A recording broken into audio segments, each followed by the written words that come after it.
Where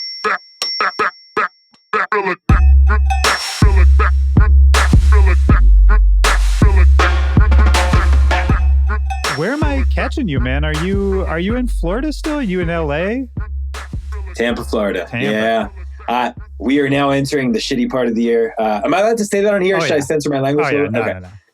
Okay. We're entering the shitty part of the year, aka like 9 out of the 12 months of the year where it's unbearably hot. Yeah. So here we are. I don't know what the hell I'm doing here, Willie. I don't know.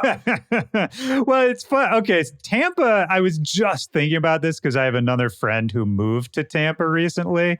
Okay. And in my head, Tampa's always the city in Florida where I just don't know what to say about it, I guess.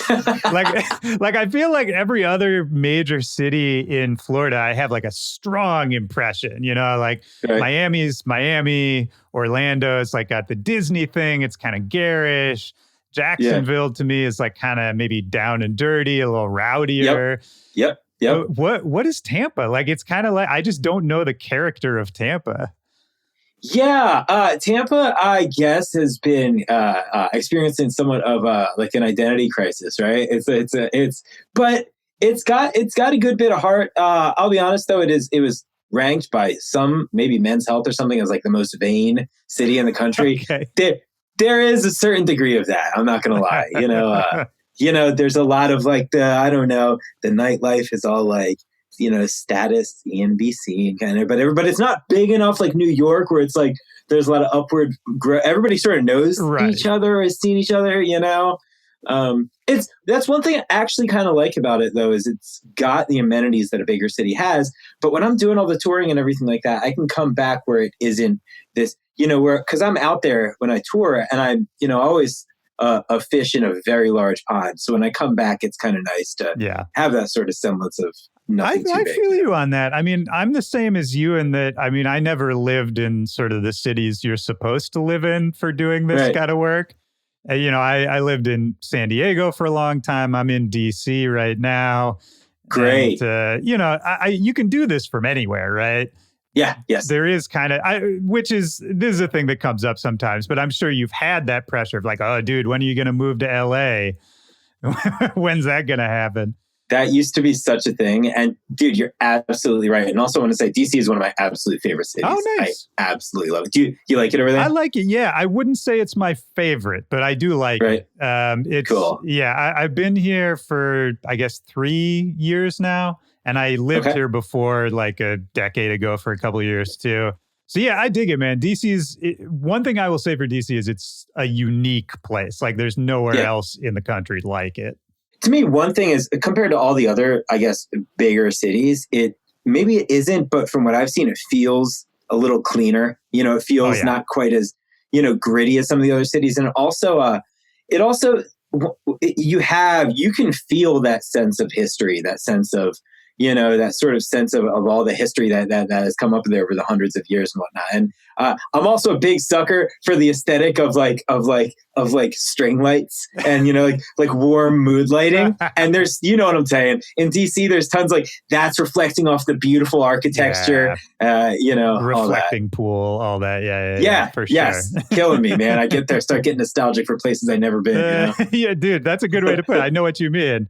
But was there ever in you that pressure of like, oh, I got to move somewhere. I got to go to a bigger place if I want to make this a reality, that kind of thing?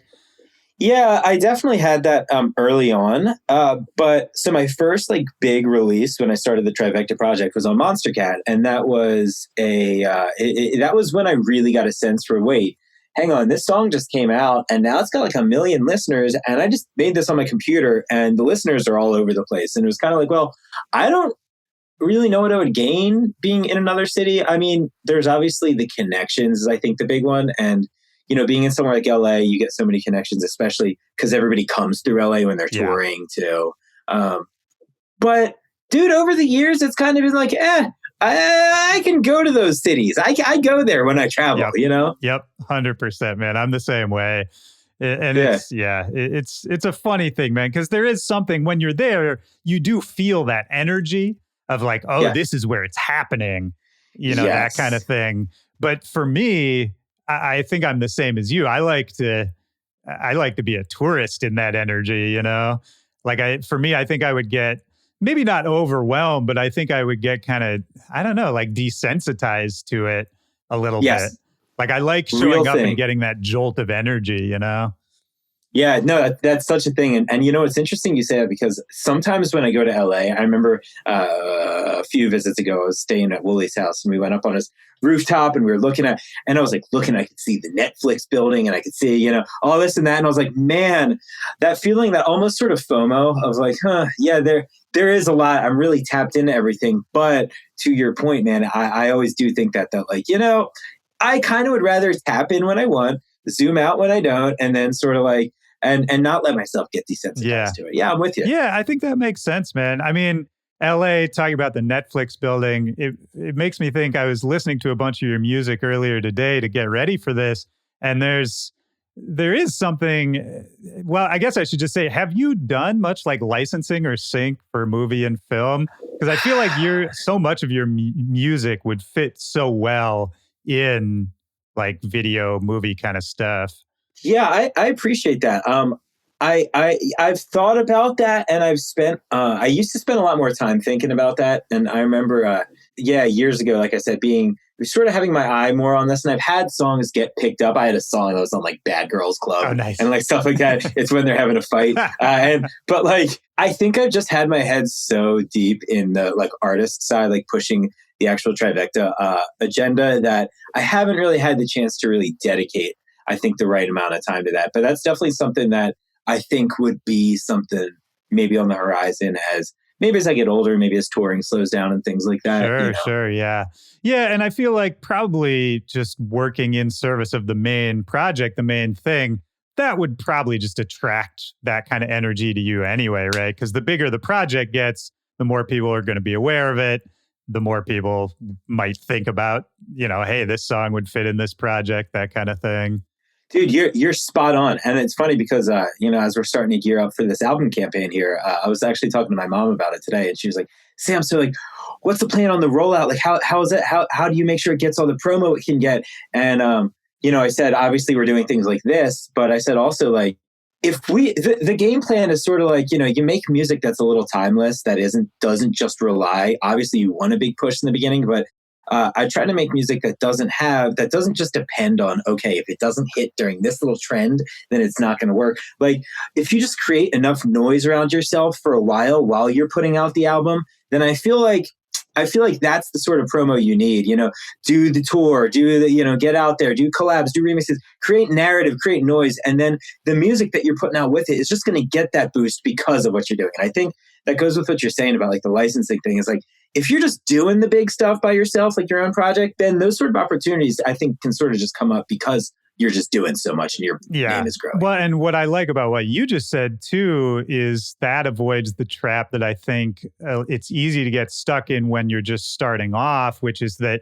you get everything you make is so precious to you, right? And it's like, oh, if this one song that I'm obsessed with that I just made and is the best thing I've ever made, if this doesn't make it, then what am I going to do, right? As opposed to what you're talking about, which is just keep the whole process moving, put out all the music you care about, push it as much as you can, but always keep it moving. And, you know, to me, it's more about the momentum than the individual songs, you know? Yeah, that's more of that's a nuanced perspective that you get over experience, right? You know, that's not like you said in the beginning, man. I mean, and I get that pressure, and I still do, about wanting each release to do as well as they can, you know. But like, yeah, dude, I remember being early on, being like, if one release didn't do like as well as I wanted, like one single, I'd be like, this is all I got right now. What are we doing? You know, like, whereas now I'm like getting a better feel for, okay. We are going to put as much as focus as we can to controlling our controllables, you know, making them go as well as each release as well as possible. But like, zoom out too, focus on the long game. Yeah. You know? Oh, absolutely. Second note on what you were saying a second ago. I love that your mom is asking you about the album rollout. I love that mom's on the marketing team. Loves it. She is. I've been like, Mom, you are spoiled. She has been getting getting every song like ahead of time, and now she has the whole album, and she's she's legitimately probably listened to the whole album 50 Yeah. times in the week that I've sent it to her. And my dad's the same way. He's like playing it, and he's a doctor, and he's like operating on patients, playing them like my unreleased music. Oh, that's hilarious. Yeah. So yeah, they're having their like support and their genuine enjoyment of the music has been so validating. Hell yeah, man. That's fantastic. I mean, my parents are largely the same way, and it is really, really Cool. nice. Yeah. So, obviously the album, you announced it. I couldn't find when I was looking, is there a release date for it? We haven't announced the date yet. Cool. Is there a title, or is that also still under wraps? That's also. Okay, great. Yeah. No, that's good, man. Yeah. I think it's good to like let it trickle out, Yes. Yeah, I like that, man. Look, I feel like lately, and I'm not a huge TikToker or anything, but like TikTok is sort of emblematic of this, how like somebody can make something real short and it just like takes off all of a sudden. But like the bigger issue I'm talking about is like, sometimes it feels like unless you are the size of, say, a Swedish House Mafia, Daft Punk, where you like want to make this huge structured like announce and everything like that, it almost feels like those kinds of things get buried right now compared to like things that just like genuinely just kind of like catch people's attention. And like, I don't want to ever become a slave to like just trend following and those little things like that. But I don't know, like there's the whole thing of like, okay, I can post a picture where maybe like my bicep looks good and that'll do like 2,500 likes on Instagram, and I'll post like, hey, new song out now, and I'll get like 900 likes. Yeah. And it's just like, for me, part of it over the last couple of years, I've really developed somewhat of a narrative with the fans where it almost feels like we're having a conversation. And I tried to make this like, look, instead of being like Trivecta, the debut album, the title, the date, it was more like, yo, y'all know how hard I've been working on this. Y'all know my life is this shit. I got this for you guys. I've been working for years on this. Check it out. I'm telling y'all now, there's an album coming. I ain't telling you the name. I ain't telling you when it's coming. First, y'all got to deal with the song, and y'all enjoy it, and we gonna keep talking as we go. Right. That's sort of been my approach to the thing. It's got to be nice at this point to have the fan base that, is kind of the core of all of it, right? Because that's, getting that, I think, is how you can avoid having to kind of just be a, indentured servant to whatever platforms you're on or all of that. I mean, you were talking earlier about, you put out your debut song and it got pretty popular pretty fast, maybe before you were ready for it. What was that experience like in terms of like, oh, people are listening to me now? Do I have to change what I'm doing? How do I maintain a connection with these people? Yeah, those are all such big things. Like when I first did it, I had been doing music forever. And always like, especially once the EDM thing picked up and I started to actually get into it first. I've told this story a million times, so I won't go in detail, but like the idea was like, I didn't like EDM when it first got big. I was like, oh, the same kick drum on every beat. Sure. I've been making music forever, producing music. And this was back, this was like 2010, 11. And I was like cocky. I was like, I could do this. And so my snarky ass tried doing it and was like, wait, this is really hard. And then like, eventually I started finding music I really liked that was really well produced and fell in with all that. So I was working it for years and years, and probably about 4 years into doing the EDM thing. That's when Monster Cat finally picked up what I did. And it was like, suddenly it just changed overnight where it's just like, okay, people are listening. And, it wasn't like all of a sudden I would be recognized in a store, but like, it was definitely like people were listening to what I would put out. And the pressure was immense and has only gotten more pressure. It's only grown. Yeah. However, I'll be honest, man, the pandemic was a game changer for that, because in the pandemic, I was able to do streams with my fans where I was talking and was able to really get to know them. And as I told them more about like the music behind the scenes that I like to do that I'm never able to release because it's too experimental, I found how much they wanted that and how much they were just like, Sam, show us the way, instead of like, here, we want you to do this. So, that's made me feel really empowered over the last few years, especially you'll hear a lot on the album where it starts to do that, where it just starts to be like, all right, hang on, we got to try something different. And like and I would also give a lot of credit to my buddies on Ophelia Records, like having all those dudes on there, all trying such different things has been like really opening the doors to feeling okay, trying things with, with the music. Yeah. I mean, with Ophelia, it seems like there really is that, not just like a family vibe, which I feel like can be kind of a cliche, but it really does seem like a group of friends, which Yeah, I think there's a few other collectives in dance music like that, but I think it's pretty rare. yeah, in my experience, it is. I haven't seen it. And I know I've heard stories of labels that did that before. I understand Auslo was something like that back in the day. But yeah, it's great. It really, I can't say enough about it. Yeah. Yeah. Well, how did you link up with them initially? Because you were releasing with Monster Cat for many years. Correct. Yeah. And I love Monster Cat and I love those dudes. They're I'm actually great. doing Yeah, I love them Yeah, too. they are, aren't they? Yeah, I'm doing Vancouver later this month. I'm going to try to get up and link up with Oh, them. And nice. ultimately, uh, I was a Seven Lions fan from the beginning of the whole Trivecta thing. Like hearing the melodic bass thing was like, ooh, this feels right for me. This was sort of the lane that I was interested in. And so ultimately I did some stuff for Jeff. I did a remix for Jeff and he heard my tune Shatterpoint, started playing it out live. And that got us sort of connected. And then when he said he was starting the label for like that style of music, and I was like, yo, I've been like one of the only melodic bass guys on Monster Cat. And like some of the fans, there was a niche of those fans that got what I was doing, but there were definitely a lot that were there for other things. Right. And, and that's cool. That's totally cool. That's how fan bases are. But when I realized that Jeff was like turning his sort of niche and fan base into a label and like a collective, I was like, yo, I need to get my music in front of those people, man. That's like, Yeah.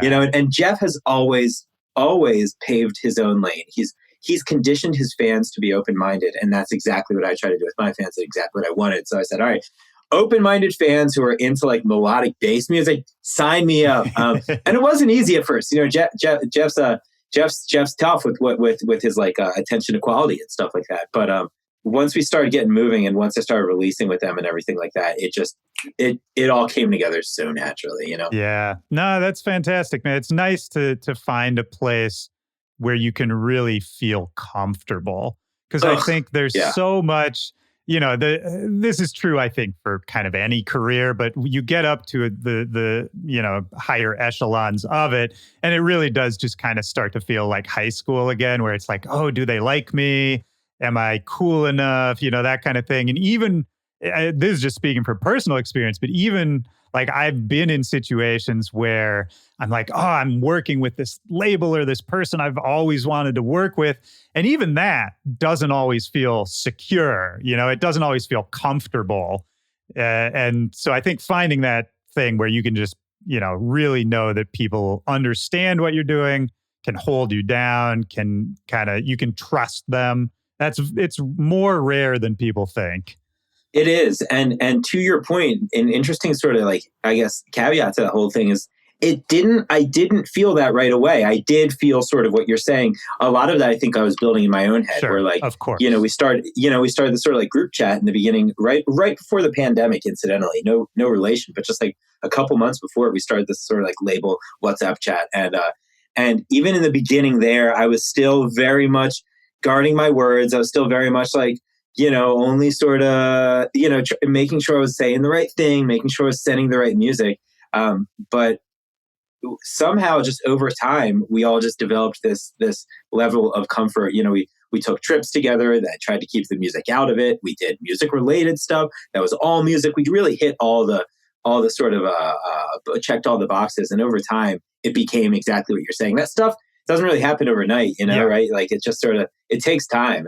But once it settles in, it's like, man, you cherish it. It's the best, man. Cause we're all on our own islands here. And, especially when you're out at some big festival and you see all these different people playing their sets and you realize that really everyone is kind of just on their own little clump of earth trying to do their thing. And everyone feels a little alone in this, even though we're all here together. It's nice, man. It's really nice. I like seeing it. It's like even just watching, whether it's just like you going on a hike with Jake and Jake posting a funny picture. So they're like, oh, man, I just like to see that. Do you ever have him on here? Have you ever? I've had him on here once. I think we're going to do it again soon. I was just texting with him, but yeah, he's the best, man. Oh, I bet his interviews must be great. He's such a good talker. He's the best talker, man. He's resisted my urge, he's resisted all. Whenever we tell him, like, bro, start a damn podcast, man. We get his podcast. Yeah. We like. It's funny how like we'll get him worked up in the group chat, and then we'll see. Then it'll go from like message. Jake is recording audio, and it'll be like, and then sometimes we'll be like, all right, boys, you're gonna get a good one today. What? And so it'll be like, well, you got a 6-minute whopper today, reel her in, baby. He's the best. He's the absolute best, man. I couldn't love him more. It's one of those people where I'm just like, man, the scene is lucky he is here. Oh, straight up, man. And it's been really cool working on my album alongside of him working on his album. It's been like, album mode, where we're just like in there to get in there, and like we're doing our own things, but there are so many of the same sort of battles you go through when working on a body of work that big, and being able to have somebody like Jake to bounce that stuff off of and sort of vent about the process, but also give each other ears as we learn the context of each other's work more. It's been an absolute blast. I mean, that goes back to the whole squad in general. Yeah. Well, and also I feel like, getting to see the way other people work, and, Jake doesn't make the exact same kind of music as you do, but then there's this connection of going through the same process. And you guys have worked together in the past, right? Yeah, we did. We haven't done a just true one-on-one. We did the Pantheon. We did the Mega Collab together. And I feel like we were probably on something else together. It's just slipping my mind. But yeah, we tried it, and we've done some other cool things together. Like we put our Discords together collaboratively and did some stuff. And we started a one-on-one collab and never really cracked it. But we're like, the communication is great with that. We're like, hey, look, we try this, we try that. Okay, if that was cool, but was that the best we could have done? Nah, we'll keep trying other things, so it's great to have that sort of communication. So you were saying earlier that, you've been doing music forever, basically, but that the dance music part of it didn't come in till a bit later. So what was before then? I got to assume you were playing guitar from a young age. Yeah, I started guitar probably when I was like 12 or 13. So now it's been almost 20 years. And, so that was like my main thing. And it was late middle school, early high school when I was doing like screamo bands with my friends. We were wearing girl pants with lampshade haircuts, stud belts and everything. So we were doing that, and nobody else was learning how to record. So I had to learn how to like record our stuff. And so I was like recording music, since 2002, 2003 maybe, so like that's been there forever. So where were you recording, out of curiosity? Just like somebody's garage or a basement? Yeah, basement. I had this thing, it was called the Fostex MR8. It was this red box in it, and I could record into the box, and then at some point you hit like master and it would like finish it, and like that was it, and like it just like prints out a song. I don't even, for a while, I didn't even know how to put it on my computer after that. So like it would remain in the box. So I would need to I would go upstairs and show my family, like, here it is. They'd be like, all right, that's it. That's so Bye-bye. funny. Yeah. And then ultimately, I started a band in high school. We were doing like rock and roll shit. And college, I was in a touring jam band, especially out of college. We did, jam stuff. Yeah. Fish, Grateful Dead, that kind of world. Yeah. Was there some overlap, am I right, between that and when you started doing electronic music as well? You got it, my man. You did your homework, my guy. Yeah, I tried. Yeah. There was actually. They overlapped for the first couple of years. 2014 and 15 or so, I was doing the Trivecta thing as well as the jam band, as well as teaching 30 guitar students a week, which was a lot. Yeah, but granted, I wasn't touring with Trivecta at the time, so there were some rough nights in there, though, for sure. How long? I mean, it's interesting. Like, I love talking about side hustles. I love talking about the early grind of it all. How long did you teach guitar through all of this? Dude, 8 years. 2013 to 2021. 30 students a week for the first probably 6 years. And went down to 20 for the last couple of years. But I mean, that's last year. That's like... Yeah, it was August. Yeah. I was never like making enough to be totally self-sufficient with the Trivecta thing until last year. And that's when it's finally enough to make that switch. And man, like youngest students were like 6. My oldest was like 65. Oh, wow. So like some of these students I would see from going into school to being like, they go through puberty and everything, they're like in, they're in like freaking, they're getting ready for college. I've known them since they were like that's 4 feet tall. I know. And like some of them I left and I was like, yo, this is like tough, man. So yeah, it was a challenge. And like some of them, like, especially the older ones would come in and some of them would be like, I don't even want to play guitar this week. I just want to kind of like hang out, totally. and so like, you would have all sorts of different range of experiences in there. And it definitely really kept me grounded. You go play Red Rocks and then you come home 3 days later and the 7-year-old does not care whatsoever, so, so yeah. Yeah. Well, wild. I mean, how did you manage like time management? Because with all that going on and trying to finish music and touring, ramping up, all that, yeah, that's a lot.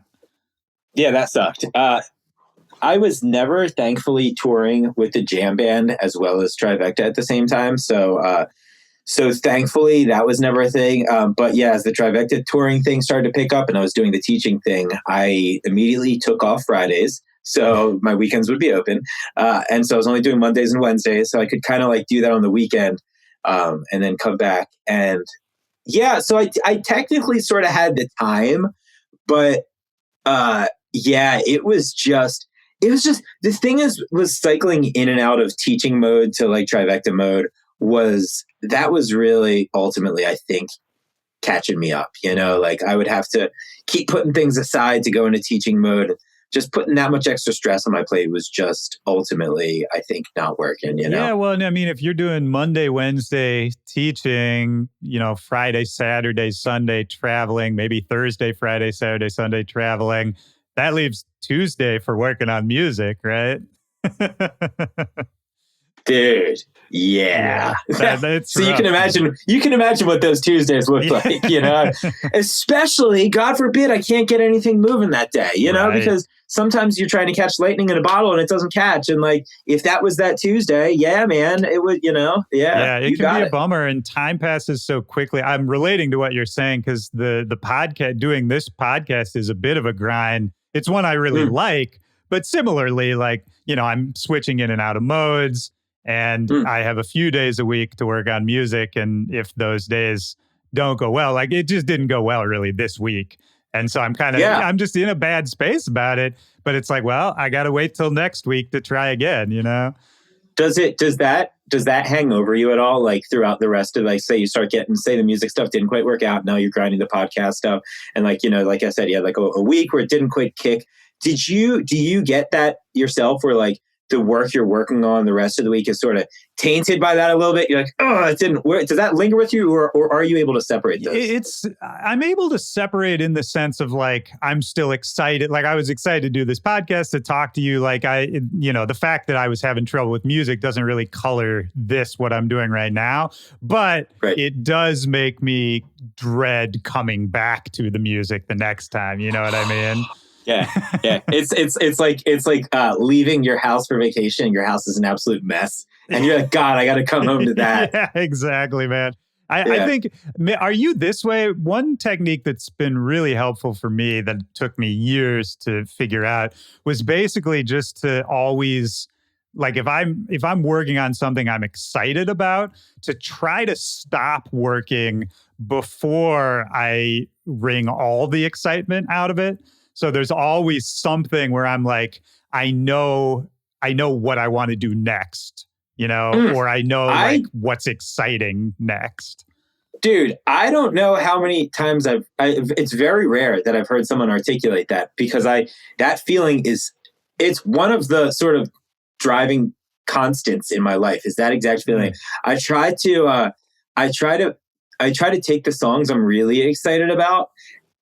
And like, for example, like when I'm working on this album, that when I was working on the album, there would be songs that would like be really excited about this distinct vibe I curated, and be like, yeah, okay, close it, and be like, and then I would especially take notes. Then that's an important thing for me, is like because you're going to hate it by the end. So you need to, I like to take notes and remind myself how I felt when I loved it. Like, okay, I got chills at this part, chills at this, don't change it. You're going to hate it. So just remember that, like, I love to operate my day-to-day life knowing that in the background, I have that awesome thing that when I want, I can get back to it. And it almost every second you go in and touch it and work on it, it almost sort of defaces it a little bit, right? It almost sort of loses its luster every time. And so, dude, one of the most challenging things about the end of the album was like all those songs, those little things, is like, now I got to go hit all those. Yeah. And that sucked, you know? So like,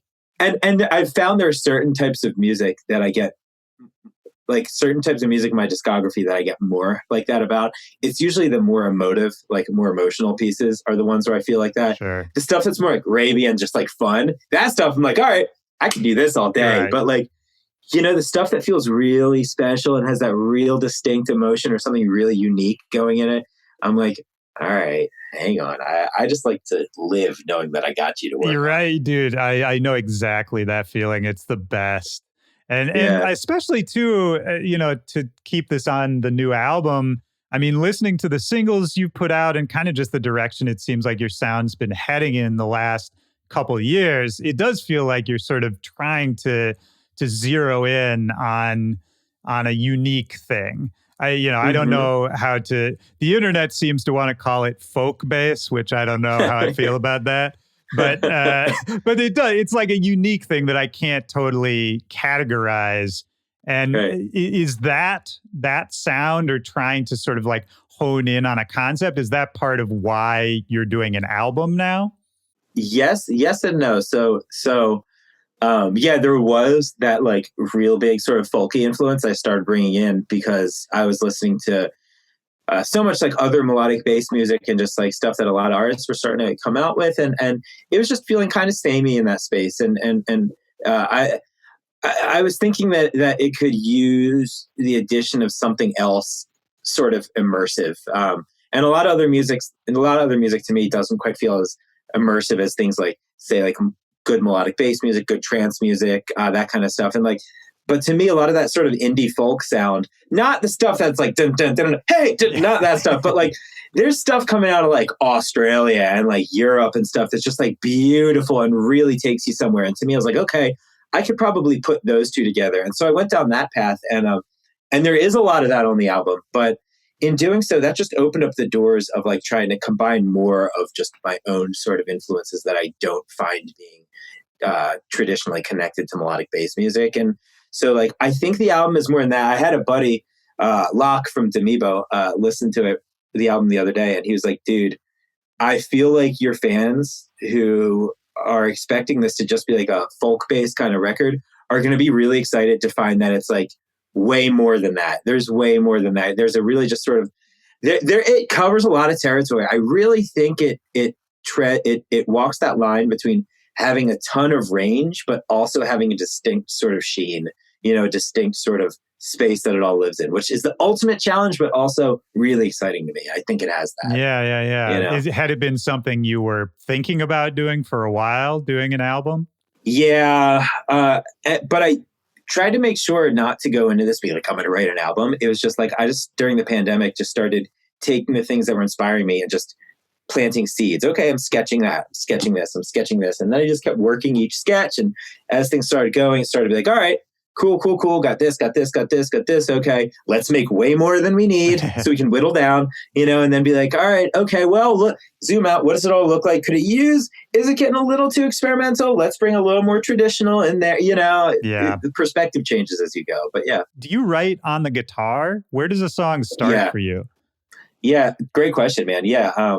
A lot of times, yeah. More often than not, I would say yes. More often than not, at least the chords and melodies will come from the guitar. And it's funny how many songs start as like a voice memo on my phone where it's just me playing it on the guitar, you know, and then trying to reference that.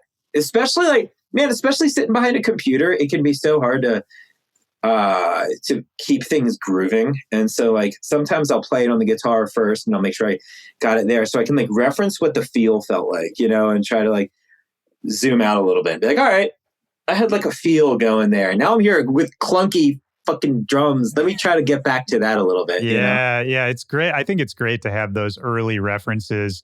Sometimes I'll even just go back to like the V1 project file just to figure out what I was trying to get to in the first place. Where did we go left and we should have gone right? Where did we lose the plot? Let's go back and figure out where this gets.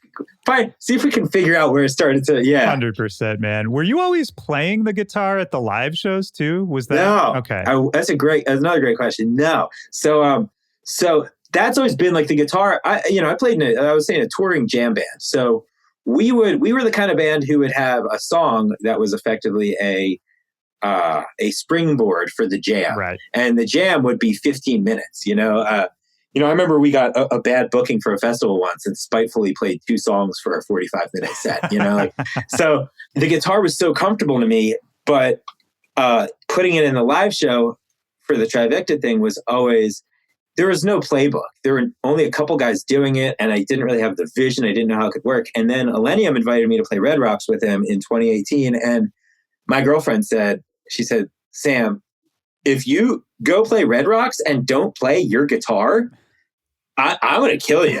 and I was like, you know what? It's a damn good point. So like, here's me terrified because I'm about to play Red Rocks, and I also am doing the guitar for the first time.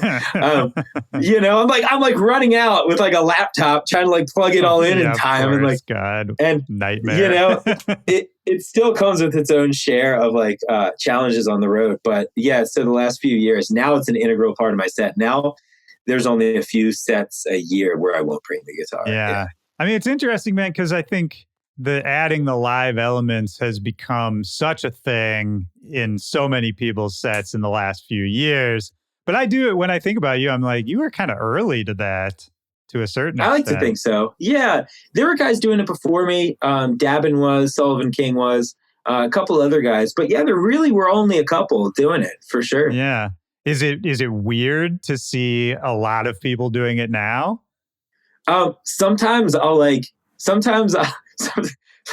remember doing one show where like a local guy was playing before me and he was like shredding a whole bunch of guitar. And I was like, yo, damn dog. I was like stoked for him to be doing it. Like, good for you. But like, I can acknowledge that it was like a selfish instinct on my side was like, of course. Come on, man. Well, to me, it's just, I think the key is like, when you started doing it, there were a few other people, but it was all fairly novel. And I think the way everyone was doing it then was kind of interesting because it hadn't been done much. So it was new. And I think that's maybe the point in all of this is now there's a lot of people doing it and a lot of it doesn't feel as fresh anymore. Right. Facts. Like I either want to see somebody doing something new with it or doing something totally different, Or doing it really well. That's sure, that too. If you're a fucking virtuoso, of course I want to see that. Yeah, but also like I know dudes, to the virtuoso point, I know dudes with crazy chops who have chops better than me, who don't know necessarily how to perform it too. And that was a learning curve for me as well. I remember rehearsing for when I was playing in Illenium's band. I think it was Cam, the lighting director, was like, or no, sorry, sound. He did sound, and Cam was like, he was like, dude, Sam, you are standing there, not moving, just like in place, just play. And I'm like, and I got snark. I was like, Cam, I was like, how much touring I've done in a jam band traveling, but like in the space I was in, that's what we would do. That's what that scene had, is the players would be standing there communicating with their instruments. So it wasn't about what they were doing with their bodies. They were standing there and like, it was about the sort of how the jam developed over time. Whereas in the EDM space, you have to perform with it visually. And at first I was like, what the hell? And then I started learning how to like, no, you got to get yourself out. You got to take up space. You got to get people's space. You got to do all that. And that's been a learning curve for sure. But I finally sort of got my, you find your own little. That's really interesting. Yeah. I never thought about it from that angle, but yeah, that's actually kind of fascinating. So you were in Illenium's band? For the Awake 2.0 tour, Okay, I I didn't know was that. playing guitar. Yeah, me and Davin, we would each have songs. We have certain songs we were playing all together, and we would. I was also doing opening sets for that tour Right. too, so it was cool. It was, I do my own set and then come out and shred. That was a pretty big tour too, right? Yeah, yeah, yeah. My first ever show was 2017. Nick Illenium hit me up and was like, "Hey, I'm playing in Tampa in 10. It was either 10 or 11 days." And he was like, "I love your music. Do you want to open up?" And I had never done a DJ set. I had bought some CDJs like a few months prior, but didn't really do anything with them. Yeah. And so it's like that was the scariest because that suddenly I was playing in front of like 1,400 people, and it was like I didn't even know what to do. I was like, great, here are all my songs I've made that clearly don't work all that well in front of a dance floor because I never really had to do that. Yeah. That was a scary time. So yeah, to your point about like then the next year was the tour and it was a big tour. I really got thrown on in there. It's not very pretty challenging, Well, and it's also like, what do you people want from me, right? Because I'm sure you could stand there and shred for 60 solid minutes, but that's maybe not the best use of your time either, right? Figuring that out was definitely a learning curve. Yeah. And that's always a learning curve, As I found over time, the narrative is more, they want the artist to show them the way, Yeah. But you kind of got to figure out what the hell you're trying to show them at the same time. Well, that's the whole key, right? Yeah, that's the whole. Yeah, I mean, we've all seen self-indulgent performances where it's just like it shows that somebody is very good, but that doesn't make you feel anything, Jock, I remember playing in the jam band, and we were opening for this other band, and the guitar player was just, the dude could play circles around me. He could play through jazz changes and hit every chord tone in every spot of the neck at double the speed of the song, and so on and so forth. And but they played before us actually, and when they played his solos, I was like offended at the time. I was like, "Damn, dude! Like you are not serving the song. You are just serving yourself, and you look like you are just wanking." And at that time, my like immature self got like emotionally like I said, almost offended. And when it was our turn to go up and play during my first solo, bro, I played like one note and I like held that note and just like stopped and just like gave it so much space and like waited like 30 seconds, then pulled another note, know, like, damn, man. Yeah. Yeah. I mean, there's even parallels, man, from the DJ scene. Like back in the day, I remember, like hip hop and turntablism and scratch competitions and all that were huge when I was first getting into DJing. And then as more people discovered dance music and dance music started getting bigger, a lot of the hip hop guys were transitioning over to doing more dance stuff. And it was the same thing where, some of these guys could scratch their ass off, fucking incredible, but nobody wanted to watch them do it for 60 minutes, No. Yeah. Like impressive works for like a matter of minutes, right? Like impressive, like before you're like, wow, okay, that's really cool. Great. We get it. Yeah. Yeah. I mean, when's the last time you saw anything that like the mere value of it was just like impressive and you were able to consume that for an hour. 100%, man. It's all, to me, the feeling and the emotion is way more important than however somebody is doing it, right? And I don't know, maybe this is like, I'm reaching too far, but if you think about like strong feelings of, getting goosebumps or, feeling like joy or whatever it is, those are always short bursts, Mm-hmm. Like you can't feel that, even the emotion of it. I think just naturally we're not built to feel that for long periods. So Agreed. Yeah, to me, man, it's like, just try to make those little moments happen and don't worry so much about the overall. I don't know. What you said earlier about the journey is probably the most accurate. Like, it's just like, have a plan for where you want to take people. Yeah, no. And to your point there, man, I think you just said it really well. And I think like structuring sets, that sort of train of thought really comes into play where it starts to be like, all right, well, you don't want to just give them the same kind of thing for an hour, and like, especially like the music I make, it does tend to be, more on the sort of like emotional side. Right. And so it's like, all right, well, do I want to give them just like, emotive drop after emotive drop after emotive drop? And I see a lot of DJs do that. And it's like, all right, we're going to, you got to, when's the last time you saw a movie that was like the two lovers finally meet for an hour straight? Yeah, it's like, exactly. No, you got to separate them, Yeah. I mean, it's the same. I think we could talk about that in terms of like your songwriting as well, because you do make a lot of emotive music. And I think like the crescendos of a lot of your songs are this kind of like wall of sound, like very, very cinematic or epic or whatever you want to call it. But how do you balance that in terms of songwriting even?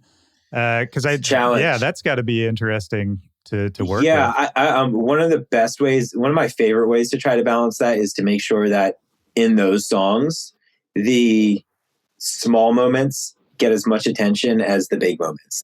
And there's a few songs, especially on the album, that are going to be like that, where like those really sort of zoomed in tiny moments have as much weight as the big climax, and a lot of guys, I think, sort of look past all that and just focus on making a big wall of sound drop, and that's it. And I'm like, well, if you didn't earn it, it's not going to feel like anything. So, you want that drop to feel like it's a response to something. And to me, a lot of that comes down to making sure that those songwriting moments that aren't the big drops are really sort of something that make you want a big drop, something that really pulls them out of you. And that way you have a reason to make the big drop, And then the other way I try to counter that is just making music that doesn't have that, making music that doesn't have the big, huge sort of wall of sound drops. And like, that's more what I'm known for. And I love, I love those kinds of things. And I always will. And I think, my favorite music usually does have some sort of a climax or a crescendo, but you can't have too many of them. You can't have too many. Yeah. Well, and you're super collaborative as well. I mean, so many of your songs, you're working with vocalists, you collaborate with other producers frequently. How does that figure into all of it? If you're sort of guiding the vision for a song, are you often the one writing the lyrics? Is it a half and half thing? Like where does the collaboration come into the process? Yeah, that's a cool question because that's changed over time. It used to be very much I would try to find a vocal, and if I got a good vocal that I liked, that was it, and I would work it in the song, or in certain cases I'd get it and I'd work the song around it. Now as things are going, I typically try not to start the lyrics from scratch and just like write them all the way through, because I write the songs, like all the music, I produce it, I mix it, I master it. Most guys who do like what I do, at least a lot of them send out for mixing. Yeah. Almost all of them at least send out for mastering. And like the whole album, it's all mixed and mastered by me too. It's killing me. And I'm like, I need some idea from somebody else on here that I can like, because at some point it's like, too much of your own fingerprints, I think, can be too much, Yeah. So, but what I try to do, and my favorite way to do this is to really be hands-on with the vocal and really first cast a wide net, make sure that I get a vocal or a vocalist that I really like. And I send them prompts. I'll usually send all sorts of lyrical examples. I'll send them lines. I'll send them concepts. I'll send them buzzwords. Like, hey, you don't need to use any of these, but here are a bunch of words that I'm feeling for the song. Here's the feeling. Here's what to avoid. Here's a playlist of songs with vocals that I like, and here's why. And here are timestamps and everything. And then when I get a vocal back, sometimes they'll just nail it all right away, but that's usually pretty rare. Yeah. There's one song on the album that was such a pleasure to work on with this dude who goes by the name Fake Life. And he was one of my favorite vocalists to collaborate with, because we went back and forth, man. We went back and forth so many times. And like, even to the point where I was like, hey, like this part is a breakdown and feels like the vocal is sitting on the beat too much. Let's lean it back and let it sort of fall behind the beat a little more. And he was like, dude, I totally see it. Send it right back like that. And that kind of stuff allows you to really get your fingerprints all up in it. And to me, I think that makes for some of my favorite kind of stuff. Well, how do you, or how did you, I'm sure it's easier now, but how did you find people to work with, especially when you were starting off? Because I think that's, especially for like any, aspiring producers listening to this now, it's always a question people have is, how to actually connect with people, you already gave a great explanation of communicating the vision for it, but how did you start just working with people, contacting people, building that network? By sitting there stressing my ass off every day and being upset. No, eventually, yeah, back then when I started, it was like the first couple vocals were from local people in Tampa. My first two releases were that, and then I think my third one was me reaching out to a vocalist who a friend had worked with, and I knew was open to collaborations, and she was very clear about that on her socials, like email here for collaborations. So at first you play sort of on you try to find people who you can work with, whether they're local or they make it clear that they can collab, and then over time you can start to as I've grown, I've had more vocalists reach out to me, which has been great. A lot of times sometimes I'll take like a whole batch and I'll send it to a bunch of vocalists, and I'll be transparent and say, hey, I'm circulating these, nothing's locked down. Like if you send me a cool demo, I'll take it off the playlist and lock it down. But as of now, these are all open. And I also have a publisher that I work with, and they have a lot of vocalists as well as producers. So they'll try to cross-pollinate and circulate around. In that world, you do get a lot of things that are very poppy, too poppy for me sometimes. And sometimes like, did y'all read the damn prompt? Did y'all, or did you just like try to make a top 40 hit over my instrumental? No, nobody reads the shit you said, man. I found that in any aspect of the business. It's like, this is a side rant, but I used to like really write lots of detailed stuff about what I was looking for, what I want. Nobody reads anything, man. I'm like, Doug, I'm making your job easier. Right. I'm in this game where you're being creative and there's paralysis of choice because there are endless options. And sometimes it's hard, usually more often than not, it's hard to know where to go because you have so many options. I am giving you the direction. and the best are the ones who read. The ones who do read and they go through, it's like, I can almost always tell because I get a demo back and I'm like, oh, well, that fits right in with everything I'm doing. Y'all probably read that. 100%. But man, you're right, dude. So many people are just like, no. It's crazy. Yeah. I mean, it's almost a whole separate thing, but I'm always astounded on the business end of things, just how poor communication is in general in this industry. It is astounding. Yeah. Yeah. Well, was music always going to be the thing for you? Like if you were in this touring band in college, obviously there must have been some thought that, it may, this could be a thing. Was it always going to be the thing? Were there other paths for you? Yeah. Growing up, it's funny you say like the thing, because that's how I always thought of it. Not even just music, but growing up, it was always like, my life always needed to have some semblance of in my head, what is my thing that's like the thing I'm doing. And like who am I almost? More like what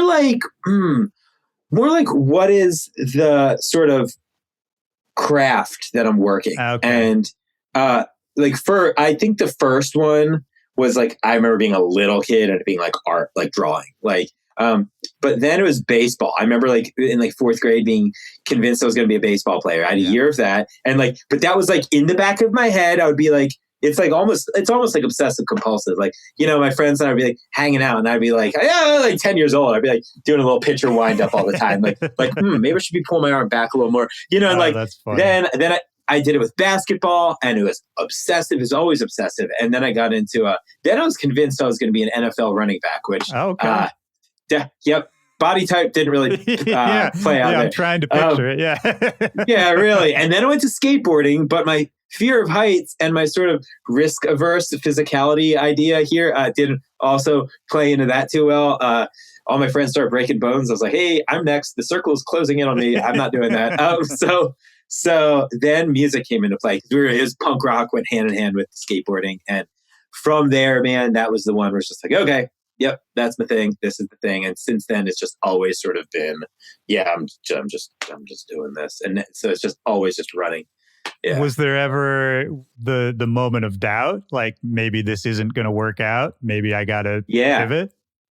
Yeah, dude. I mean, yeah, I think I've always believed in myself deep down, but I get the feeling also sometimes where I look back and I'm like, what was I thinking? What was the plan there? Yeah. You know, like, well, the confidence of youth, man, it can't be overstated how great that resource is. You don't appreciate it when you're young, but like, yeah, it's the same it's the same for me for sure. Looking back and just being like, why was I confident? I shouldn't have been confident in that moment. Well, what did I have going there? And it's funny. I heard a quote recently that I think really sums this up, where they said something, I don't remember the quote, but the idea was basically that, like, if you want to be like a great artist, it kind of helps to have some sort of like dichotomy where half of you feels like cripplingly like you can't do anything and you suck at everything. But half of you also feels like nobody can stop you and you can take over the world and you're going to be absolutely like as successful as you want. And I definitely oscillate between the two of those. And I think,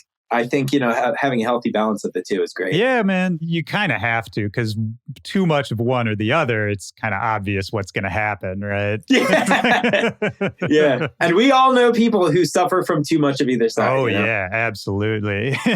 Yeah, man. And it's, yeah. I don't, yeah, they're both challenges in their own right, you know? Yeah. It's, yeah, it's a weird thing because, yeah, you kind of do have to keep yourself uncomfortable to a certain degree to really keep it moving, which is what we started off talking about. Where does the obsessive thing come from, do you think? If you've always been like that? I don't know. Yeah, it's not like OCD, like, hey, my shoes need to be put on in this order or anything like that. But yeah, it's just, I don't know. I've just always sort of had that little like subtle kind of thing like that. And hyper focus. You know, yeah. And it's translated a lot into like working on tunes and always trying to make sure that everything is as good as it can be. And I've learned to, over the time though, recalibrate my barometer for what feels done and finished and whatnot. You know, like I used to think, all right, I'm going to be happy. It's going to be perfect when a song is done.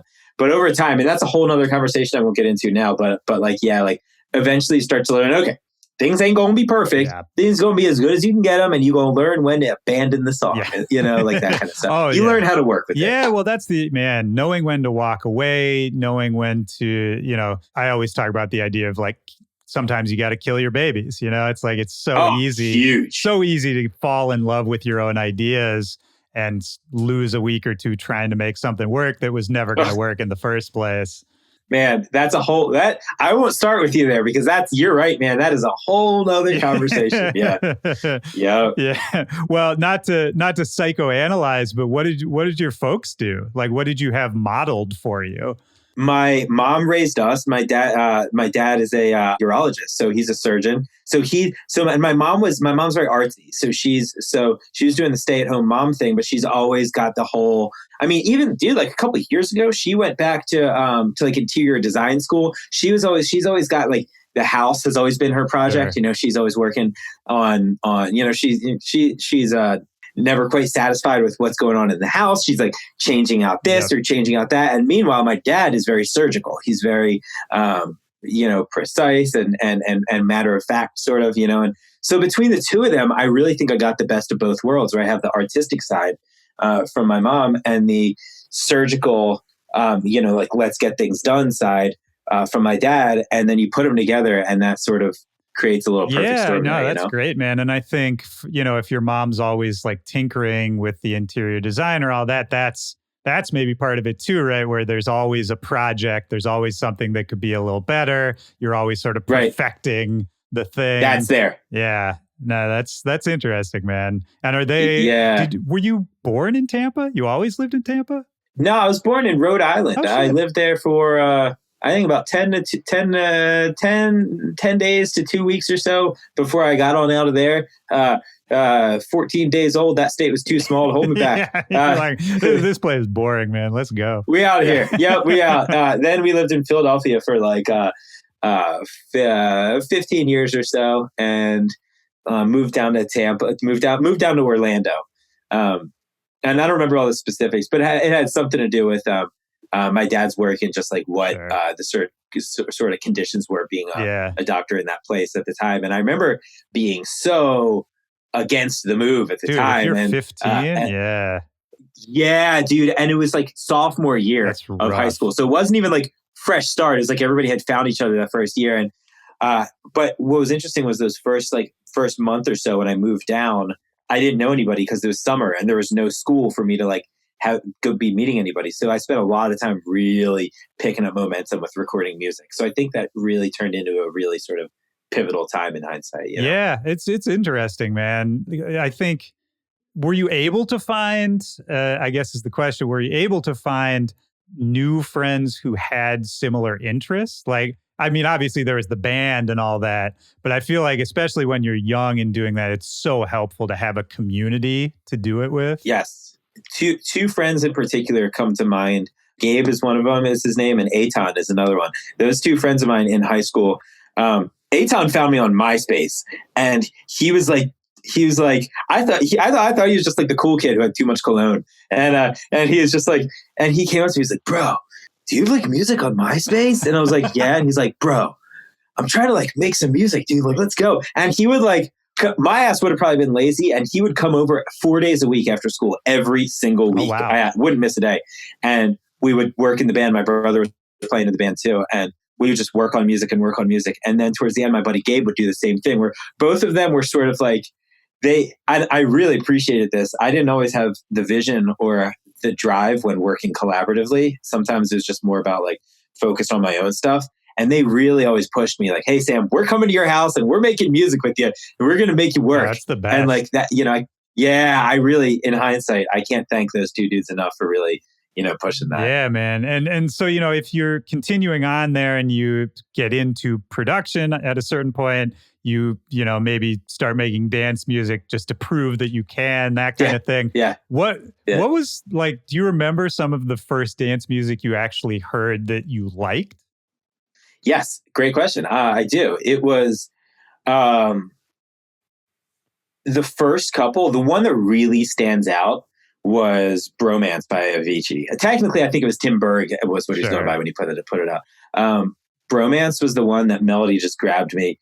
Some of the Skrillex stuff, my buddy showed me the Bass Nectar remix of Lights by Ellie Goulding. Sure, yeah. We all know that one. That was one of those ones.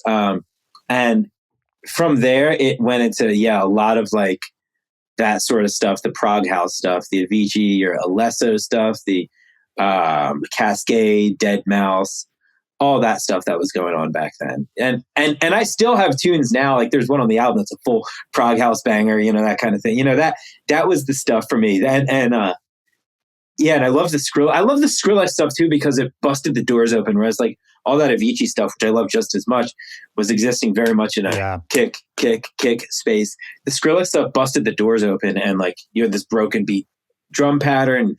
You know, you could have all these like chords and melody, but then it could get real gnarly. And so you had that real dichotomy of like covering a lot of bases. And then to me, Seven Lions came about and like really sort of refined the melodic bass thing, and really sort of was getting super immersive with the music. And that to me was like, all right, that's sort of the lane at the time that I like that you've used the word immersive a few different times. And I think that's a really great, I'm going to take that, man, because that's such a good word for a certain type of, I was just thinking about this earlier today that, you know, the words like melodic or, you know, cinematic, there's a few words that get thrown around a lot that I don't feel like are really that good for talking about this kind of music. Agreed. Yeah, immersive is a good one, man, because that's not a sound, that's a feeling, you know. It is. Yeah, it's something that takes you somewhere. And the second you can see the zipper on the back of the monster costume, you're taken out of it, you know? So like, that's a great way you got to keep that, you know, you got to keep that sort of thing going with the music. You know, there's a lot of decisions you got to make to keep it like that. Mitt, can you, not to put you on the spot, can you think of any of those kind of decisions in songwriting? Absolutely. I'm huge on making those kinds of parallels for sure, dude. Yeah. Like if I have a song and one of the lyrics sings all right, an obvious one that might be like maybe too much of a layup, but like if I'm making a song and it has a lyric about like, you know, going out tonight, you know, or like going to a club or something or anything like that, you know, to me that breaks my immersion. But it can be sonic too. It can be a sound. that doesn't fit. It could be a sound that feels like cheesy. To me, like certain sounds, you can hear sounds like that. That's just like, that producer was either lazy or just just didn't know how to make something that really served the song right there. That takes you out of it. Yeah. You know, or like just boring chords, things like that. You know, stuff. There's so many little things that can just snap you right out of it. And some people are more conscious about it than others. Because music is a little more abstract than suddenly seeing Mickey Mouse walk into a horror movie. That we can immediately all identify something's not right there. But I think more often than not, a lot of people can subconsciously identify when something doesn't quite feel as high quality, you know, or loses. Yeah, I agree, man. Do you have any like fantasy influences? Any like nerdy influences? Because talking about immersion and talking about staying away from lyrics about the club or, you know, stuff that kind of like takes a person out of it, makes them think about, you know, what they're doing later today, that kind of thing. It does make me think about like fantasy and storytelling and world building and all that kind of thing. Yeah, dude, absolutely. Yeah. I mean, when I try to think back to like I was joking about like getting a tattoo and being like, well, do I have anything that I've actually ever liked for like my whole life? Like, I think about, you know, that all the time. And like, yeah, right. And the one thing that I've actually the only thing I've like liked my whole life is Star Wars. I always just loved living in the world of all that, you know, but past that, like even when like Game of Thrones was going on, I know it got controversial at the end, but like I was obsessed. I read all the books. I was so deep in the immersion of all that. And like, I actually had issues with some of the later seasons when they'd break the immersion, sticking Ed Sheeran in an episode. I was not feeling that. Right? Yeah. That to me was the zipper on the monster costume. There you go. You know? I know. Yeah, I know exactly what you mean, man. Yeah. And Game of Thrones, we could do a whole nother podcast about how much they fucked up the end of that show. Yes. But I'm right there with you, man. I think that's a good example of like, you want music that feels as sort of vast or as, you know, like borderless as those kind of shows. Yeah, but the challenge also is if you want to create that sort of world, you do have to have rules. Yeah. You do have to have borders to an extent, right? Because, you know, so that's the real challenge, you know, like coming up with constraints that are the right ones, and how do you break them when the time is right or expand them? These are the things that'll keep you up at night. And I'm sure they do. Do you have, are there certain rules for what is Trivecta that you think about while you're writing music, or is it more of just a feel? Ultimately, it's more feel. And I try to break the rules a little. I try to like expand them a little bit so I don't keep it too, just too samey.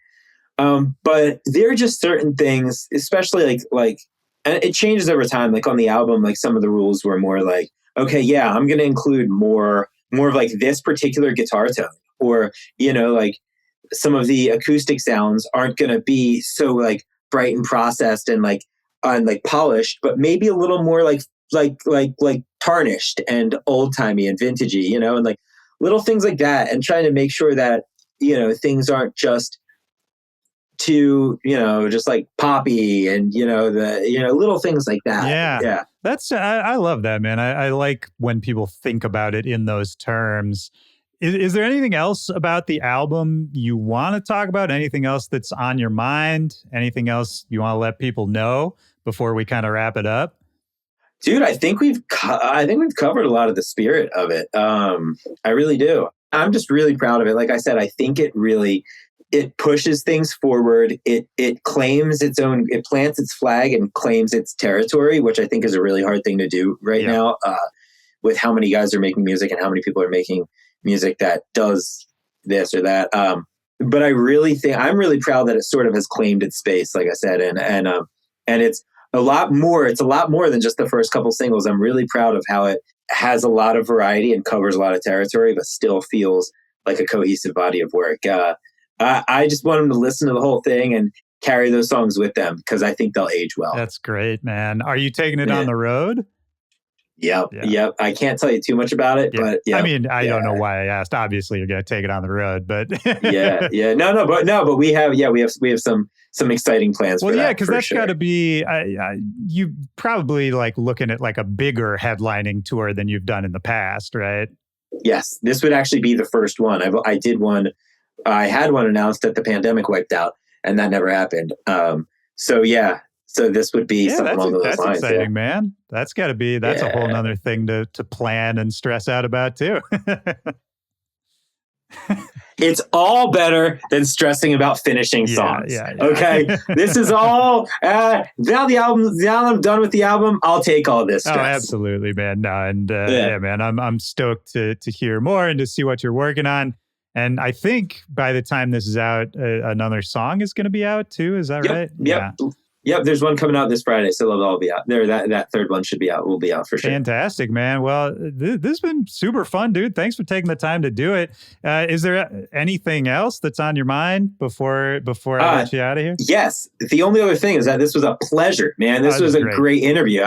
I've done a bunch of interviews, and this was definitely like, man, this is about as good as it gets. Really Thank you, man. That. I appreciate you for saying that. That's really nice. I got one last question. It's the question I ask at the end of each one of these interviews. Just looking for a memory from your life, a moment, could be from any time in your life, when in a single moment in that memory, music really deeply affected you, really had a deep impact on you in that moment. It's meant to be super broad question. There's not really any wrong answer.